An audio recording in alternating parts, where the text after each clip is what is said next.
The UN has appealed for $160 million US dollars, I would have thought that is, in emergency funding to try to help people cope with flooding in Pakistan.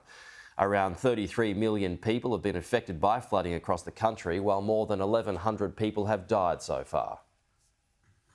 The scale of this crisis is truly difficult to grasp. 1/3 of Pakistan is now submerged, and there's water as far as the eye can see.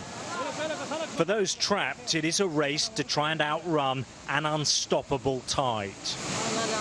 But many here are already cut off. On roads where cars once travelled, only boats can now pass.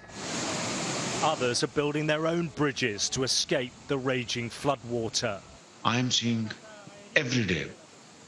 It is a very severe situation, and this catastrophic situation has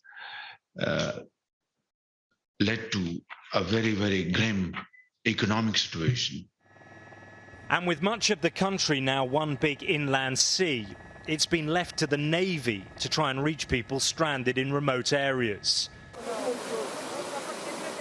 More than 1,000 people have been killed, but the true figure is likely to be much higher. Some have managed to wade through water to salvage possessions. The losses here are enormous. This is all that's left of Mukhtar Bibi's home. She doesn't know what she will do next. What can I do except cry? I don't know where to go. I'm helpless. I have a fever. We have nothing to eat. My son is sick. I have to take care of my children and my grandchildren too. We have no roof over our heads. I have no one but God to help me. At least 500,000 people are now living in relief camps. Noor Khatoon is one of them. She's lost almost everything in this disaster. As heavy monsoon rain started and floodwater entered in our village, everyone, including women and children, ran away and left everything behind. We left the village by foot. Our houses collapsed. There's nothing left. We have stored food items drained in floodwater. We were only able to save our children. A trickle of aid is starting to flow into the country, but the United Nations says much more is needed. The Pakistani people are facing a monsoon on steroids, the relentless impact of epochal levels of rain and flooding. The climate catastrophe has killed more than 1,000 people, with many more injured.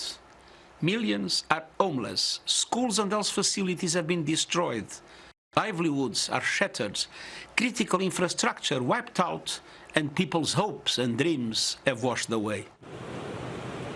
The intensity of this monsoon, the most destructive in recent history, has been made worse by melting glaciers, a consequence of global warming. Pakistan is now on the front line of the climate crisis. And as the country assesses the extent of the damage, there are warnings there may be worse to come. Alex Rossi, Sky News.